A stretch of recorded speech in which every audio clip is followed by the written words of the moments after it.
దేవుని పిల్లలారా, దానియేలుని గురించి మనం ఈరోజు కొన్ని విషయాలు బైబిల్ గ్రంథం ద్వారా మనం విందాము. దానియేలు మరి ఒక యూదుడిగాను, ఒక హెబ్రీయుడిగాను, దానియేలు బబులోను చెరలోనికి వెళ్ళేటప్పుడు ఆ బబులోను చెరలో ఒక యవనస్తుడిగా దానియేలు, షద్రకు, మేషకు, అబేద్నెగో ఇంకా చాలామంది యవనస్తులు, చాలామంది స్త్రీలు, చాలామంది పురుషులని, పనికొచ్చే వారందరినీ కూడా, బలవంతులైన వారందరినీ కూడా నెబుకద్నెజరు యెహోయాకీము అనేటువంటి రాజు పరిపాలన కాలంలో వారిని ముట్టడి వేసి ఆ మందిరంలో ఉన్నటువంటి సమస్త వస్తువులను కూడా, ఉపకరణములను తీసుకొని వారి యొక్క దేవతాలయంలో ఆ బొక్కసొమ్ములు వాటన్నిటిని పెట్టేసినట్టు మనకి ఇక్కడ దానియేలు గ్రంథం 1వ అధ్యాయంలో 1-2 వచనాలు మనం చదివితే మనకు అర్థమవుతుంది. అంటే ఇప్పుడు ఇజ్రాయెల్ ప్రజలందరూ కూడా రాజుల పరిపాలన కాలంలో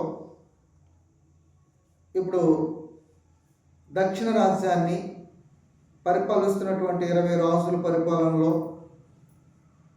దావీదుని దేవుడు జ్ఞాపకం చేసుకొని ఆ సింహాసనాన్ని వారి పిల్లలకి ఇచ్చాడు. వారు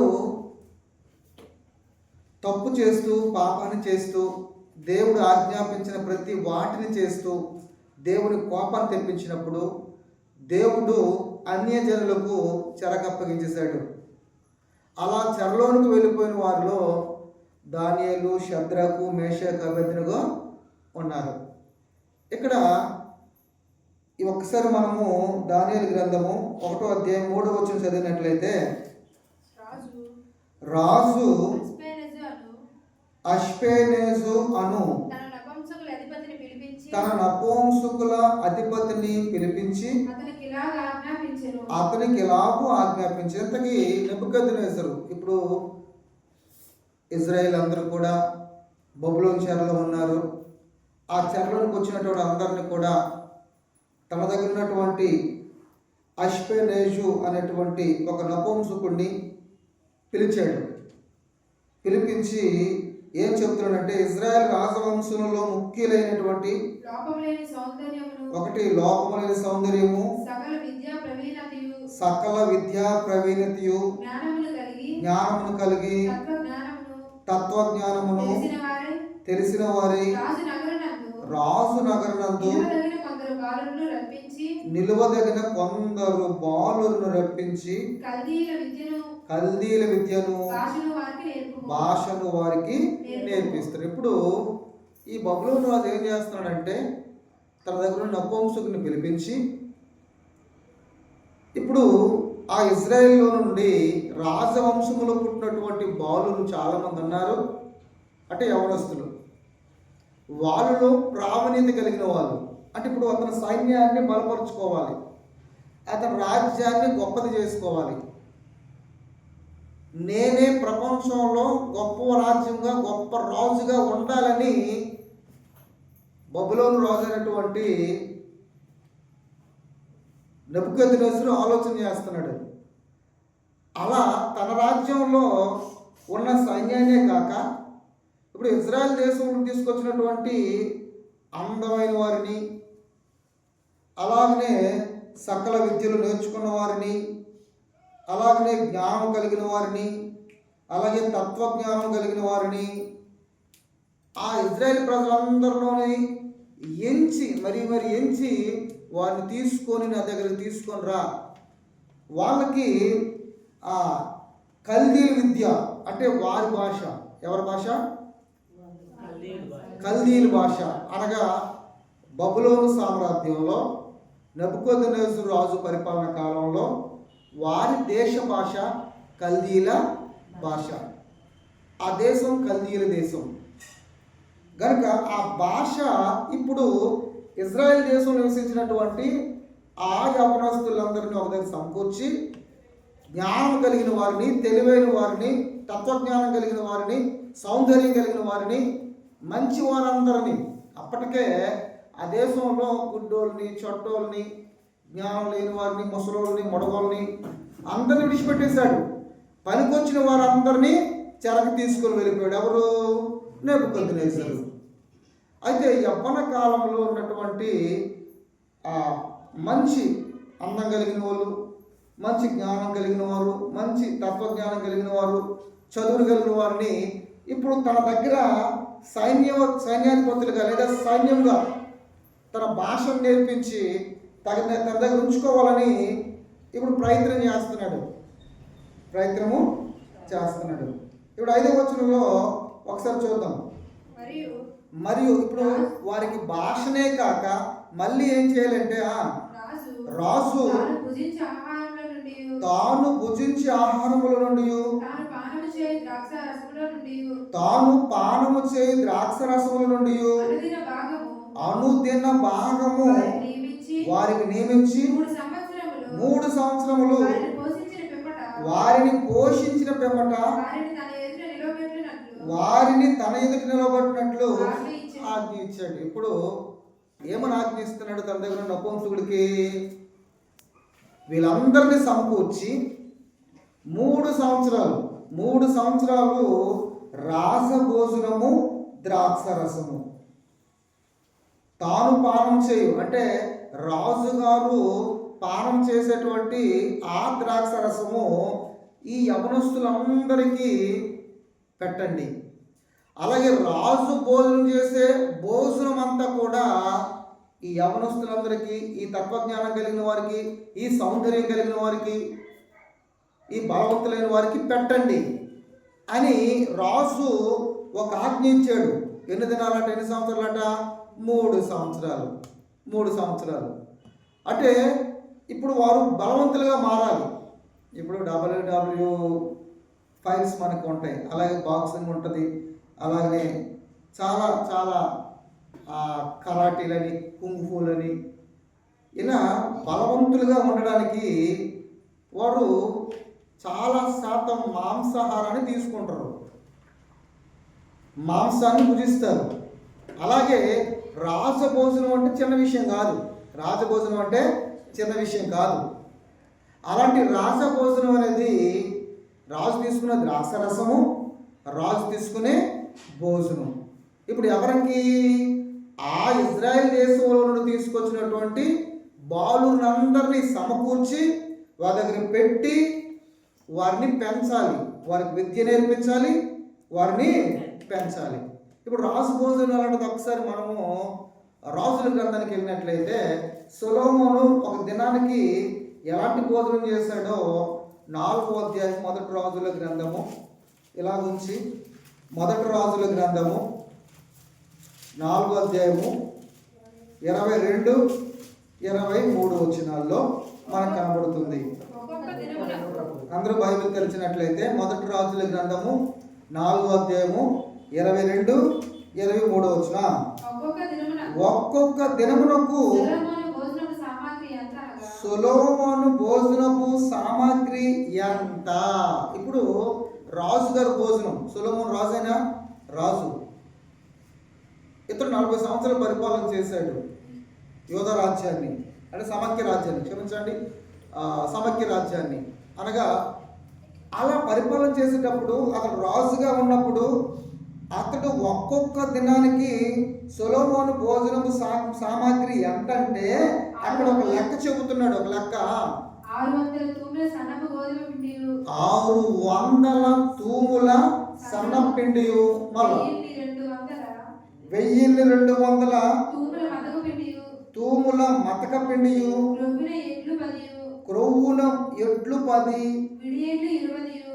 విడి ఎడ్లు 20, 100 గొర్రెలు, ఇవియుగాక ఎర్రదుప్పులు, దుప్పులు, జింకలు, క్రొవ్వున బాతులను తేబడింది. ఇక్కడ ఒక దినానికి రాజు గారి భోజనం మనకి క్లియర్ కనబడుతుంది. 600 తూముల సన్నపు గోధుమ పిండి, అలాగే 1 అంటే 1200 అంటే 1200 తూముల మతక పిండి. అంటే ఒక తూము అంటే ఇంచుమించుగా మనము సెర్చ్ చేస్తే ఒక తూము అంటే 4 కొంచాలు, ఇంచుమించుగా సుమారుగా 4 కొంచాలు, అలాగనే 16 మానికలని మనం సెర్చ్ చేస్తే మనకు కనబడుతుంది.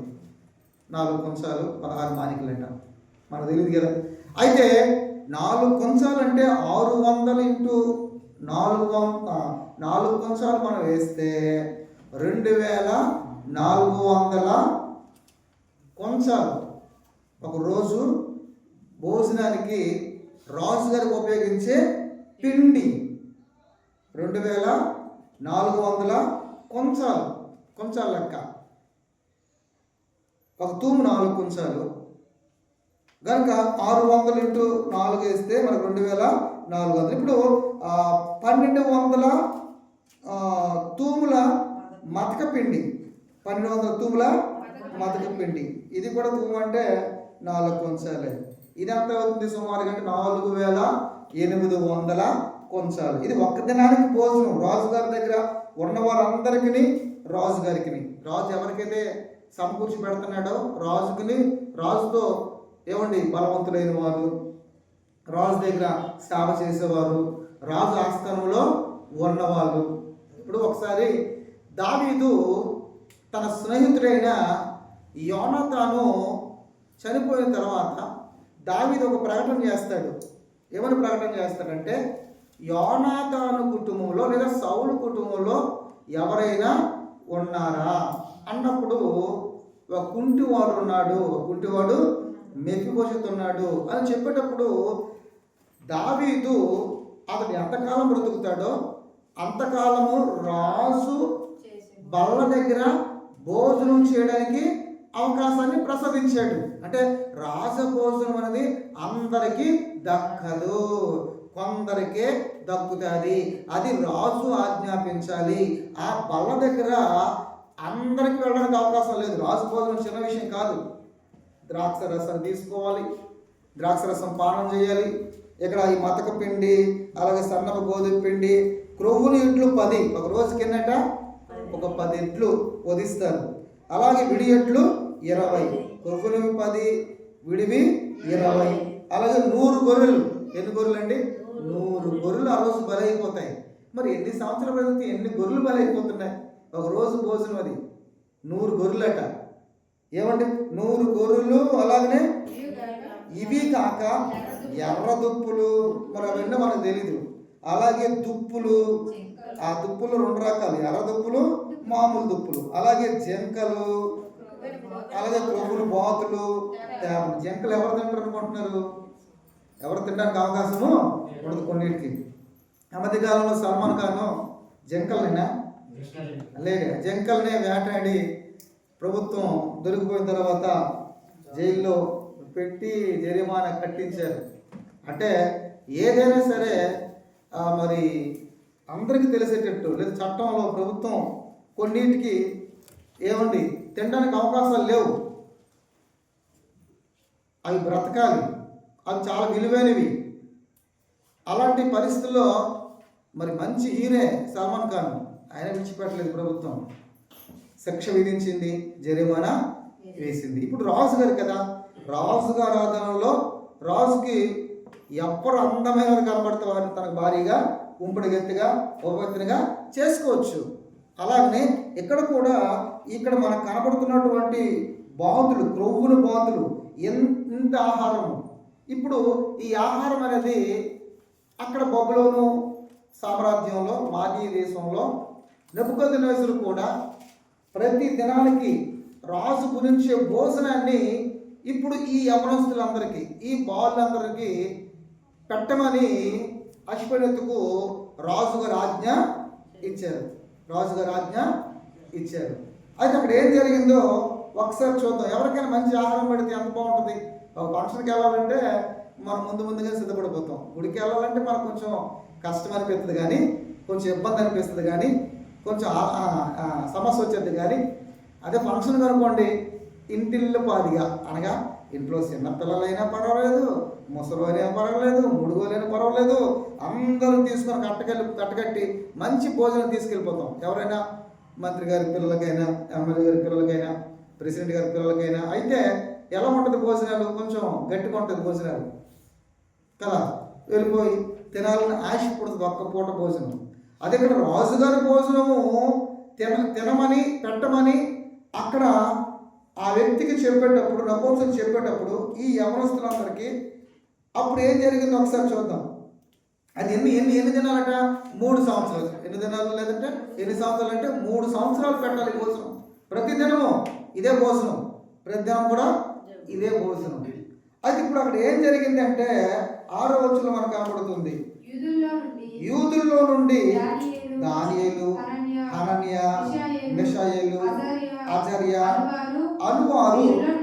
ఈ లిస్టులో ఒక 4 యవనస్తులు ఉన్నారు. ఈ లిస్టులో అందరూ ఉన్నారండి, ఒక 4 ఉన్నారు. వీళ్ళు యూదులు. వీళ్ళు ఎవరండి? యూదులు. దానియేలు, హనన్య, మిషాయేలు, అజర్య ఈ లిస్టులో ఉన్నారు. అప్పుడు ఆ నపుంసకుల అధిపతి దానియేలుకు బెల్తషాజరునియు, హనన్యకు షద్రకనియు, మిషాయేలుకు మెషాకనియు, అజర్యకు అబేద్నెగోనియు పేర్లు పెట్టాడు. ఇప్పుడు వీళ్ళు యూదులు, కానీ వారి దేశ దేవతల పేర్లను ఇప్పుడు వారికి పెట్టాడు.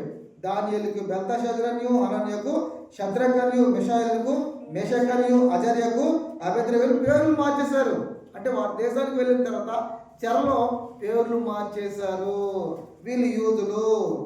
అయితే అప్పుడు 8వ వచనంలో రాజు భుజించు భోజనమును పానము చేయు ద్రాక్షరసం పుచ్చుకొని తన్ను అపవిత్రపరచుకోకూడదని దానియేలు ఉద్దేశించాడు. యవన కాలంలో దానియేలు భక్తి ఎలా ఉందో మనం ఈరోజు వినాలి. అప్పటికి ఇంచుమించుగా టీనేజ్ అయి ఉండొచ్చు. ఎందుకంటే కోరేషు పరిపాలన కాలం వరకు కూడా దానియేలు ఉన్నాడని అదే 21వ వచనంలో కనబడుతుంది. దానియేలు కోరేషు ఏలుబడిలో మొదటి సంవత్సరం వరకు జీవించాడట. మనకి అన్ని సంవత్సరాలు మనకు క్లియర్గా తెలియదు, కానీ అంచనా ప్రకారంగా కోరేషు ఎప్పుడు ప్రకటన చేశాడు, ప్రవచనం చెప్పాడు?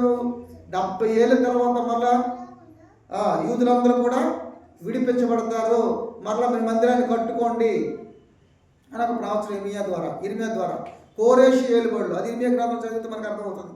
ఇర్మియా చెప్తున్నాడు ప్రవక్త, కోరేషు ఏలుబడి వస్తుంది. ఆ కోరేషు పరిపాలన కాలంలో 70 సంవత్సరాలు మీరు చెరకెళ్ళి ముందు ఆ బబులోని చెరకెళ్ళిపోతే 70 సంవత్సరాల కాలం. ఆ 70 సంవత్సరాలు మీరు శ్రమ అనుభవించాలా. మీరు ఎంత మంచిగా మారిపోయినా మీకు మరలా అవకాశము ఉండదు. అంటే ఒకసారి ప్రవచనం అంటే చెప్పింది జరగాలంతే, ఇంక మార్చడానికి లేదు, ఇంక అవకాశం లేదు. మా పాపాలు ఒప్పుకుంటామండి, మీ 70 సంవత్సరాలు మాకు ఇబ్బంది అండి, మా కష్టాలండి అని అన్నమాట లేదు. ప్రవచనం నెరవేర్పు జరగాలి. అంటే 70 సంవత్సరాల వరకు కొట్టినా, తిట్టినా, బాధ అనిపించినా, హింసించినా, ఎన్నైనా అనుభవించిన ఎవరు? ఇజ్రాయేలు ప్రజలు. ఎందుకు అనుభవించాలి? వారు అంతగా దేవుణ్ణి బాధ పెట్టారు. వాళ్ళు దేవుడు చెరకు అప్పగించాడు. ముందే చెప్పాడు ప్రవక్త ద్వారా, 70 సంవత్సరాలు మీరు చెరలో ఉండాలి.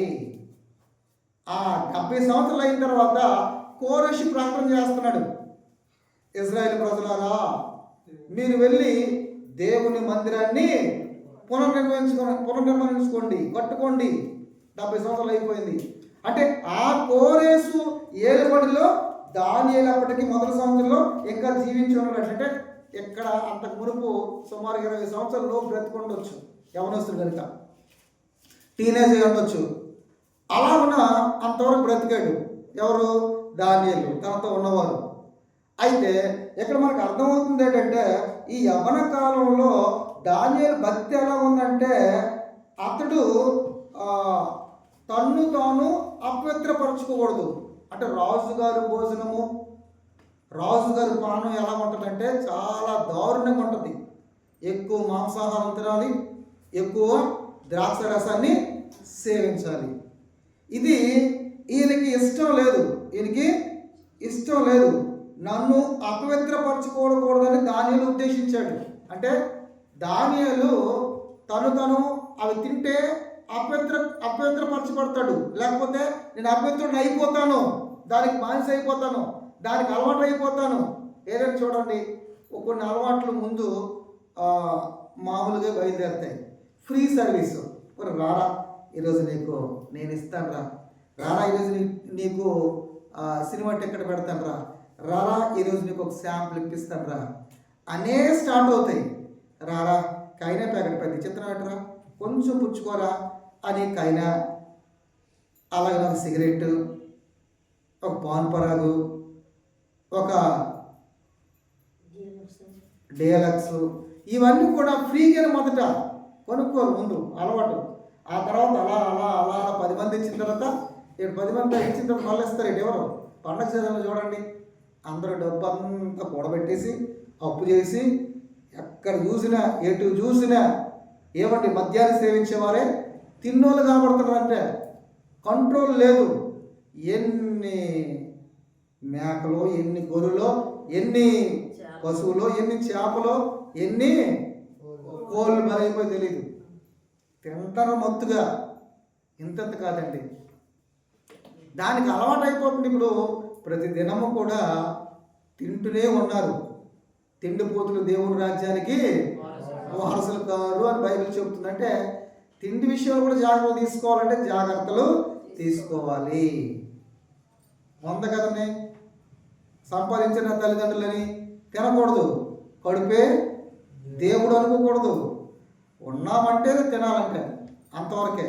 కానీ అలా లేదు. ఇక్కడ దానియేలు అయితే మంచి ఉద్దేశంతో, మంచి ఆలోచనతో, మంచి ప్రణాళికతో నన్ను నేను అపవిత్ర పరచుకోకూడదు అని జాగ్రత్త తీసుకుంటున్నాడు. తిండి విషయంలో, ద్రాక్షరస విషయంలో. బైబిల్లో ఒక మాట ఉంది, యాకోబు రాసిన పత్రిక 1:27. యాకోబు రాసిన పత్రిక 1:27. అందరూ బైబిల్ త్వరగా తీయాలి. తండ్రి అయిన దేవుని ఎదుట పవిత్రమును నిష్కలంకమైన భక్తి ఏదనగా దిక్కులేని పిల్లలను, విధవరాండ్రులను వారి ఇబ్బందుల్లో పరామర్శించాలి. ఒకటేంటంటే దిక్కులేని వారిని, విధవరాండ్రులను, వారి పిల్లలని వారి ఇబ్బందుల్లో పరామర్శించాలి. అంటే వారి కష్టకాలంలో మనము వారికి సహాయ సహకారాలు అందించలేదా వారిని జ్ఞాపకం చేసుకోవాలి. అలాగనే యెహోవా మాలిన్యము తనకంటకుండా తను తాను కాపాడుకోవాలి.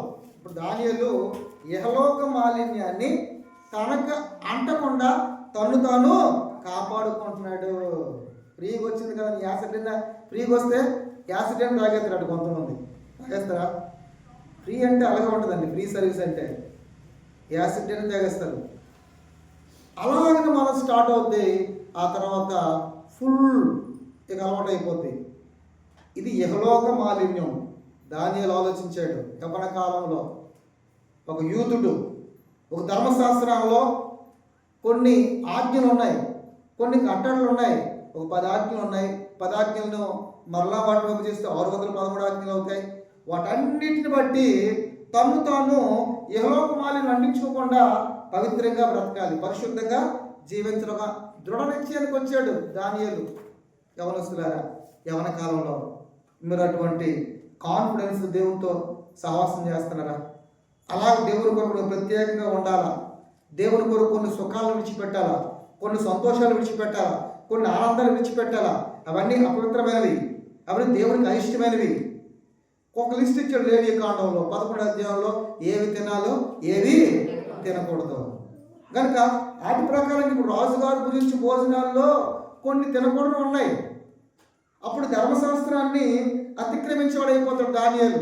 కనుక నేను మాత్రం కూడా నేను తినను, నేను వాటిని పుచ్చుకోను, నేను అపవిత్రుడు కాకున్నట్లు వాటిని పుచ్చుకోకుండా సెలవిమ్మని నపుంసకుల అధిపతికి వేడుకుంటున్నాడు, బతిమలాడుతున్నాడు. నాకైతే భోజనము వద్దు, మాకైతే భోజనము వద్దు. మంచి భోజనం ఎవరైనా కాదనుకుంటారా? మంచి భోజనం ఎవరైనా వద్దంటారా? వద్దనరు. అలాంటి ఎన్ని సంవత్సరాలైనా నాకు కావాలని కోరుకుంటారు. కానీ దానియేలు మాత్రము ఏమండి సుఖాన్ని అనుభవించేటువంటి పరిస్థితుల్లో మనకు ఇబ్బందులు ఎదుర్కొంటాం. కష్టాల గుండా వెళ్తే మనకు మంచి జరుగుతుంది. కరోనా టైంలో కూడా ఎక్కువగా సుఖం, ఏసీలు ఉన్నోళ్ళు, ఎక్కువగా డబ్బు ఉన్నోళ్ళు, కష్టపడలేని వారు చచ్చిపోయారు. కనుక వీలైనంత మట్టుకు మనము మన శరీరం అనేది పని చేస్తుండాలి, కష్టపడుతుండాలి. అలా మన శరీరాన్ని సుఖపడడానికి అవకాశం ఇవ్వకూడదు. ఇంకా బైబిల్లోకి వెళ్ళినట్లయితే, ఇంకా ఒకసారి సామెతల గ్రంథంలోకి వెళ్ళినట్లయితే 23వ అధ్యాయంలో మనకు కనబడుతుంది. 23వ అధ్యాయము సామెతలు 20-21 వచనంలో అందరూ తీసినట్లయితే 23:20-21 ద్రాక్ష రసము త్రాగువారితోనైనను మాంసం హెచ్చుగా తినువారితోనైనను సహవాసము చేయకూడదట. అక్కడ ఏం చెప్తున్నాడు? ఒకటి ద్రాక్ష రసం త్రాగువారితోనైనను మాంసం హెచ్చుగా తినువారితోనైనా సహవాసం చేయకూడదు. రాజు గారు ఏం భోజనం పెడుతున్నాడు? రోజు ద్రాక్ష రసం తాగాలి, రోజు మాంసాన్ని తినాలి. ఏం మాంసం అని చూసాం కదా, క్రొవ్వున బాతులు, మామూలు బాతులు, అలాగనే ఎడ్లు, అలాగనే జింకలు, దుప్పులు, ఎర్ర దుప్పులు, ఎన్నండి ఇవన్నీ మాంసమే కదా. ఈ మాంసాహారాన్ని తినాలి రోజును, ఒకరోజు కాదు, ప్రతిరోజు తినాలి. ఎన్ని సంవత్సరాలు? 3 సంవత్సరాలు తినాలి. బలవంతులు అవుతారు, బలిష్ఠులు అవుతారని రాజు యొక్క ఉద్దేశం. అది ఇప్పుడు దానియేలు, షద్రకు, మేషకు, అబేద్నెగో వీరి యొక్క ఆలోచన ఏంటి? దానియేలు ఆలోచన ఏంటి? నేను విత్తిని అపవిత్రపరచబడకూడదు, నేను ఇవి తినను అని అక్కడ ఉన్నటువంటి నపుంసకుడిని అడుగుతున్నాడు, రిక్వెస్ట్ చేస్తున్నాడు, బతిమాలుతున్నాడు, నాకు ఈ భోజనము వద్దు. ఇంకా కిందనైతే త్రాగుబోతులను, తిండిపోతులను దరిద్రులు అయిపోతారు, నిద్రమొత్తు చింపి కొట్లు ధరించుటకు కారణమగులు. అంటే తిండికి, ద్రాక్ష రసాలకి, త్రాగడానికి, తినడానికి, పడుకోవడానికి. ఇప్పుడు ఎక్కువ ఏంటంటే తినడం, తాగడం, పడుకోవడం, తినడం, తాగడం, పడుకోవడం, తినడం, తాగడం, పడుకోవడం. తల్లిదండ్రులు మొత్తుగా అప్పు చేసైనా పిల్లలకి ఇస్తున్న సందర్భాలు కనబడుతున్నాయి. వాళ్ళు ఏం చేస్తారు మరి? పాకెట్ మనీ ఇస్తే వాళ్ళు ఏం చేస్తారు? మరి తినరా, తాగరా, మొత్తం గొడవరా. ఏ పని డబ్బున్నప్పుడు వాడు ఏ పనికి వెళ్తాడు? వాడే చదువుతాడు, వాడే కష్టపడడానికి వెళ్తాడు, వాడే ప్రయాసపడతాడు. ఏది లేకపోతే కడుపు మండితే అక్కడికి వెళ్ళాలి, ఇక్కడికి వెళ్ళాలి, ఏదో పని చేయాలని ఆలోచన పడుతుంది. మనం ముద్దిస్తూ ముందుకెళ్తుంటే వాడు ఏ పని చేయడు, ఆ అమ్మ ఏ పని చేయదు. కనుక అలా ఉన్న పాడైపోయిన వారు లేరంటే బోల్డ్ మందండి. మరి ఇప్పుడు దానియేలు ద్వారా మనం నేర్చుకోవాల్సింది ఏంటంటే, యవన కాలంలో అలాంటి వాటికి అసలు చోటు ఇవ్వడం లేదు. ఫ్రీ సర్వీస్ అవి. 3 సంవత్సరాలు ఫ్రీ సర్వీస్, 3 సంవత్సరాలు మంచి రాజభోజనం. ఇంత మంచి అవకాశం వస్తే ఎవరు వద్దనుకుంటారు? ఎవరు వద్దనుకోరు. నీలో భక్తి ఉంటే అందులో ఎంత పెద్ద ఆఫర్ ఉన్నా అది నీకు చిన్నదిగానే కనబడుతుంది, అది నీకు చీప్గానే కనబడుతుంది. భక్తి ఉంటే, భక్తి అంటే అంత గొప్పది. కనుక ధర్మశాస్త్రాన్ని పాటించడానికి సిద్ధపడుతున్నాడు. అసలు నాకు వద్దు అని అంటున్నాడు. అలా చేస్తే ఏమైపోతారట? దరిద్రులు అయిపోతారట, పాడైపోతారట, బట్టలు ఎవరైపోతారట. ఎంత దారుణం అండి.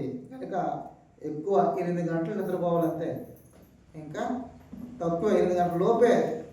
ఎవరైనా 24 గంటలు నిద్రపోతే ఏమవుతుందట? నాశనం అయిపోతారు. కట్టుకోవడానికి బట్టలు చింపిరి గొడవలు ధరించుకునే పరిస్థితి ఏర్పడుతుంది. మరి పని పాటికి వెళ్ళకపోతే అలా నిద్ర చేస్తే ఏమవుతుంది? ఎవరు బట్టలు ఇస్తారు? ఎక్కడ బట్టలు దొరుకుతాయి? కష్టపడాలి అని దాని ఉద్దేశం, ప్రయాసపడాలని దాని ఉద్దేశం. అలాగే త్రాక్కొని ఉంటే రేపు పొద్దున్న ఎన్ని భయంకర పరిస్థితులు చేస్తాడో తెలియదు. అవకాశం లేని దొంగతనం చేస్తాడు. ఈ మధ్యకాలంలో ఎన్నెన్నెన్నెన్నెన్నెన్నెన్నెన్నో తప్పులు చేయడానికి ముందుకు వెళ్ళిపోతున్న పరిస్థితులు కనబడుతున్నాయి. ఇవన్నీ కూడా పాడైపోవడానికి కారణం. దానియేలు ఏం చేశాడంటే, నన్ను నేను అపవిత్రపరచుకోకూడదు, ఈ లోకమాలిన్యాన్ని నేను అంటించుకోకూడదు. ఇదే భక్తి. లోకమాలిన్యాన్ని అంటించుకోకూడదు అంటే ఎంత మంచి తీర్మానం అండి, ఎంత మంచి ఉద్దేశం అండి. లోకమాలిన్యము అంటించకూడదు, అదే భక్తి అంటే. అంటే లోకంలో కలిసిపోకూడదు, అది కనబడుతున్నా దాన్ని పట్టించకూడదు. చాలామంది ఏమండి దాన్ని చూసి ఎంజాయ్ చేసే సందర్భాలు కనబడుతున్నాయి. దాన్ని చూసి శరీరంలో ఉప్పు దెబ్బైపోయే పరిస్థితులు కనబడుతున్నాయి. అది లోకమాలిన్యం, అది ఎందుకు పనికిరంది. అది చెత్తతో అల్లరితో కూడిన ఆటపాటల కార్యక్రమాలు. అది ఇష్టపడుతున్న సమాజం ఇష్టపడుతుందండి. అది ప్రార్థన కూడిక నచ్చదండి. దేవుడు నచ్చదండి. లోకం భలే భలే భలే ఉంది అంటుందండి. లోకం సమాజం దేనికి బలైపోతుంది కనుక దానియేలు చూస్తే యవ్వన కాలంలో ఎంత చక్కనైనటువంటి భోజనాన్ని, రాజుగారు భోజనం చేసే భోజనాన్ని, ద్రాక్ష రసాన్ని అసలు కొద్దా అంటున్నాడు. ఒకసారి 10వ వచనం ముగిస్తున్నాను. 10వ వచనం కొద్దాం. మీకు అన్నపానం నియమించిన రాజుకు నా యజమానికి నేను భయపడుచున్నాను. మీ ఈడు బాలుడు ముఖముల కంటే మీ ముఖములు కృషించినట్లు ఆయన కనబడనేలా. అట్లయితే మీరు రాజు చేత నాకు ప్రాణాపాయము కలుగు చేతురు.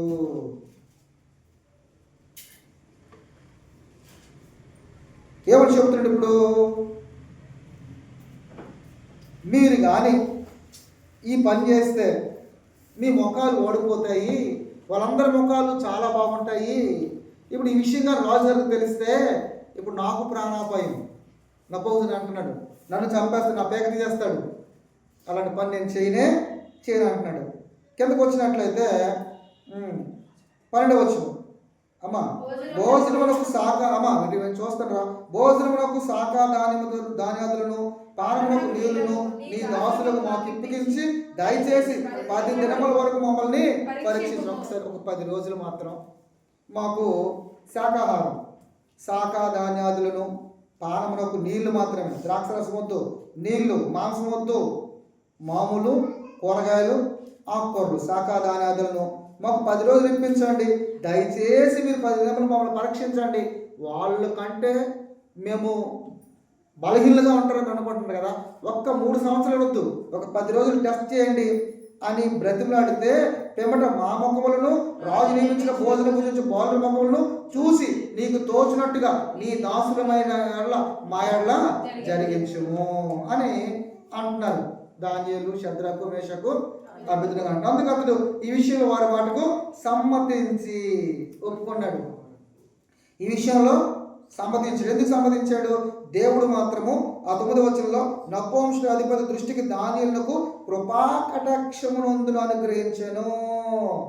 అంటే మనం మాట్లాడే మాటలు దేవుడు కానీ మనతో ఉంటే అవతల ఎంత నీచుడైనా, ఎంత కోపంతో ఉన్నవాడైనా, లేదంటే ఎంత దుర్మార్గుడైనా, లేదా ఎంత కోపిష్టైనా వారి మనసు మార్చేటట్టు, మన మాట వినేటట్టు దేవుడు చేస్తాడు. ఇప్పుడు సేమ్ దానియేలు యొక్క ఆ విన్నపము, ఆ విజ్ఞాపన ఇప్పుడు అతడు విన్నాడా? తన ప్రాణాలను తీసేస్తాడు రాజు, కానీ విన్నాడు. ఎందుకు విన్నాడు?